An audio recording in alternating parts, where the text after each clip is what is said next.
What if the future we're living in was already written over 100 years ago? Before smartphones, before Wi-Fi, before television, one man imagined it all. He saw people talking through glowing screens, cities powered by sunlight, and voices sent through the sky. Critics laughed, historians forgot. But time had the last word. This is the story of Hugo Gernsback, the man who predicted the modern world and was almost erased from it. 1. The Spark. Luxembourg, 1884. A boy named Hugo spends his childhood surrounded by wires, batteries, and broken gadgets. Electricity is still a novelty, but to him, it feels like magic. While other kids chase marbles, Hugo disassembles doorbells just to see how they sing. By his teens, he's building his own radios before radios even exist. He dreams of a world connected by invisible energy. That dream will change his life. At 20, he packs his tools, his notebooks, and his impossible ideas and sails for America. It's the dawn of the 20th century, an era hungry for invention. Hugo dives in. He launches a magazine called Modern Electrics, a place for gadget lovers and amateur scientists. Soon it's filled with diagrams, experiments, and letters from readers who want to build the future in their basements. But Gernsback wants more than blueprints. He wants stories, worlds where invention isn't theory, but reality. 2. The Visionary Novel. In 1911, Hugo publishes Something Strange, a serialized novel called Ralph 124C 41+. At first glance, the title looks like computer code. But say it aloud, 124C for 1+. It's a promise, one person able to see the future. The story is set in the year 2660, and what it describes is astonishing. He writes of the telephone, a device that lets people see and talk through screens, long before video calls were even a dream. He imagines solar power lighting entire cities. He predicts automated kitchens, space travel, and even artificial weather control. Every page bursts with invention. Readers had never seen anything like it. Some were inspired, most were baffled. And critics, they tore it apart. Too technical, too bizarre, too unrealistic. But the strange part, almost everything he described came true. 3. What he got right and wrong. Not every idea aged well. He imagined people floating around in anti-gravity belts and robot servants reading human thoughts. That hasn't happened yet, but so many other things did. He hinted at satellite communication, writing about signals bouncing around the Earth to connect continents. He described handheld devices that could transmit a voice across the world, a century before the smartphone. He envisioned hypnobeds, machines that relax the mind through vibration and sound, eerily close to today's meditation and sleep tech. He even speculated on remote learning, predicting that one day students would attend class through electronic screens.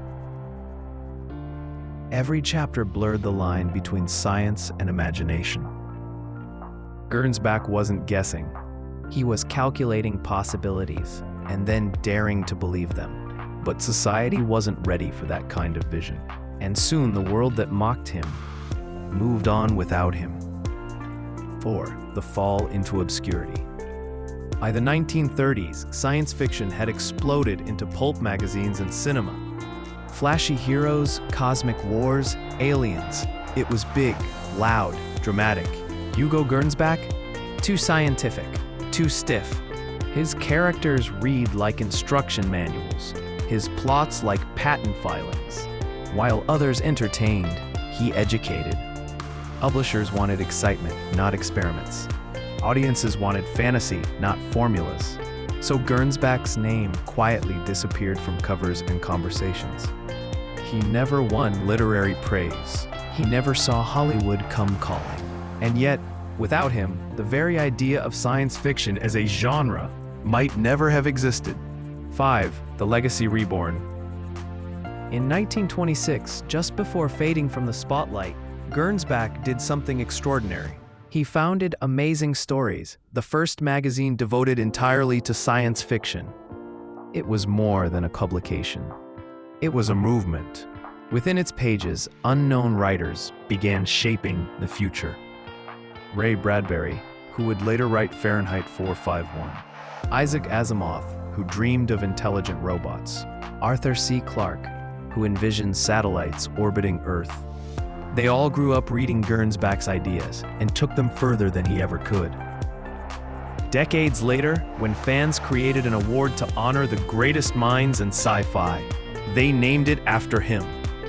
The Hugo Award, still the most prestigious prize in science fiction today. A quiet redemption for a man once labeled the worst writer in the field. The irony?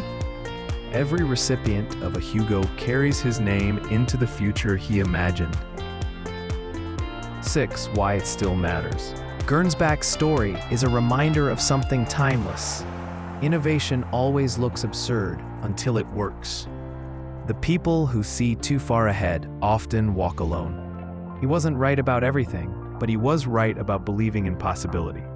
When we hear wild ideas today, brain-computer links, human colonies on Mars, AI that thinks, we laugh, just like critics laughed at him. But history has a pattern. Yesterday's science fiction becomes today's reality. Maybe right now, somewhere, another ridiculous dreamer is writing our next century. And most of us are too busy scrolling to notice. 7. The closing thought. Hugo Gernsback didn't just predict the future. He helped build the imagination we needed to reach it. His genius wasn't flawless, it was fearless. He failed publicly, but he dreamed privately of a connected world. And that's the world we live in.